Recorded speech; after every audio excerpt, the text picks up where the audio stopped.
नमस्कार दोस्तों।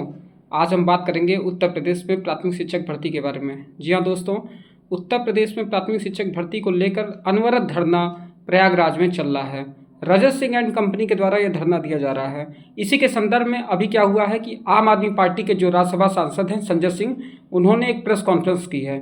उन्होंने प्रेस कॉन्फ्रेंस करके कहा है कि सरकार ने एक हलफनामा केंद्रीय शिक्षा बोर्ड को दिया था, उसमें यह बताया है कि लगभग 2 लाख भर्ती हम करेंगे। तो आखिर सरकार अब चुप क्यों है? आखिर उसने ट्वीट डिलीट क्यों किया? ये जो प्रेस कॉन्फ्रेंस है, इस प्रेस कॉन्फ्रेंस को रजत सिंह, जो कि डीएलएड के नेता हैं, उन्होंने अपने यूट्यूब चैनल पे उसको प्रसारित किया है। तो उसके बाद ये चीज़ें होती हैं कि आम आदमी पार्टी प्राथमिक शिक्षक भर्ती के पक्ष में चली आई है। इससे कहीं ना कहीं सरकार के ऊपर दबाव बनता दिख रहा है। आने वाले समय में निश्चित तौर पे 2027 में उत्तर प्रदेश में चुनाव है, विधानसभा चुनाव है, और कहीं ना कहीं आम आदमी पार्टी एक नई पार्टी है उत्तर प्रदेश के लिए। कहीं ना कहीं वह भी देखेगी कि अगर इस मुद्दे से उसको लाभ होता है तो वह इस मुद्दे को लेकर ज़रूर आगे बढ़ना चाहेगी।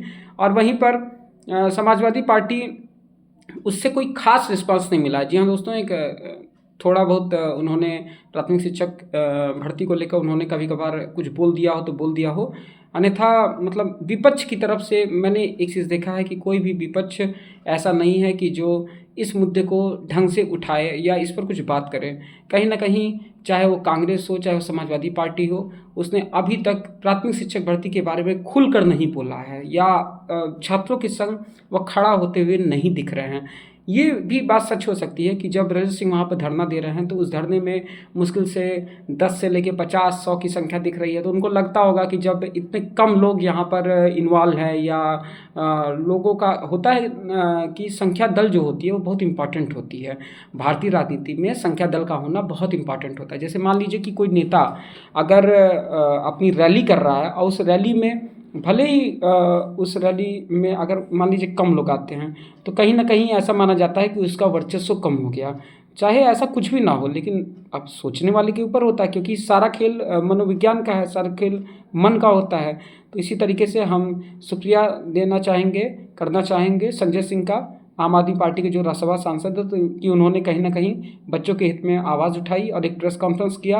और हम चाहेंगे कि संजय सिंह, निश्चित तौर पे कोई भी नेता है, हम किसी पार्टी को यहाँ पर हम बुला नहीं रहे हैं कि आप धरने में आइए, लेकिन निश्चित तौर पे आप कहीं ना कहीं अगर आपने हमें सपोर्ट किया है तो इसके लिए हम आपका धन्यवाद देना चाहेंगे। क्योंकि पिछले 7 वर्षों से बेसिक में भर्ती नहीं आई है, और कहीं ना कहीं जो छात्र हैं वो बेरोज़गार हो गए हैं। और अब वो कहाँ जाएं, उन्हें नहीं समझ आता कि डीएलएड की जो डिग्री या सर्टिफिकेट को लेकर वो किसको दिखाएंगे और कहाँ पर वो किससे आस लगाएंगे। हम अभी भी उत्तर प्रदेश सरकार से यह उम्मीद करते हैं कि वह जल्द से जल्द कुछ इस पर एक्शन ले, और कहीं ना कहीं प्राथमिक शिक्षक भर्ती के बारे में कुछ भरोसा दिलाए कि हाँ यह कब तक आएगी। क्योंकि अभी क्या हुआ है कि अध्यक्षा महोदया जो हैं, आयोग की अध्यक्षा हैं, उन्होंने कहा है कि नहीं, हम इस पर बात करेंगे गवर्नमेंट से। अब वो कब बात करेंगी, ऐसे बहुत सारी बातें आयोग के अध्यक्ष और अध्यक्षा कर चुके हैं। इसीलिए बच्चों का भरोसा अब आयोग के ऊपर से बिल्कुल उठ चुका है। उन्हें बिल्कुल भी भरोसा नहीं, क्योंकि आयोग गोल मटोल बातें करता रहता है और वह सांत्वना देता रहता है। लेकिन चूंकि अब की बार बच्चे आयोग के गेट पर ही बैठ गए हैं धरना देने के लिए, तो उन्हें आसान नहीं होगा इतनी जल्दी से हटाना। रजत सिंह का आज लगभग 8वां दिन होगा कि 8 दिन लगातार 8 दिन से वह धरना देते चले जा रहे हैं। तो हम तो यही उम्मीद करेंगे कि योगी जी से कि योगी जी जल्द से जल्द रजत सिंह की बातों को सुनें और समझें।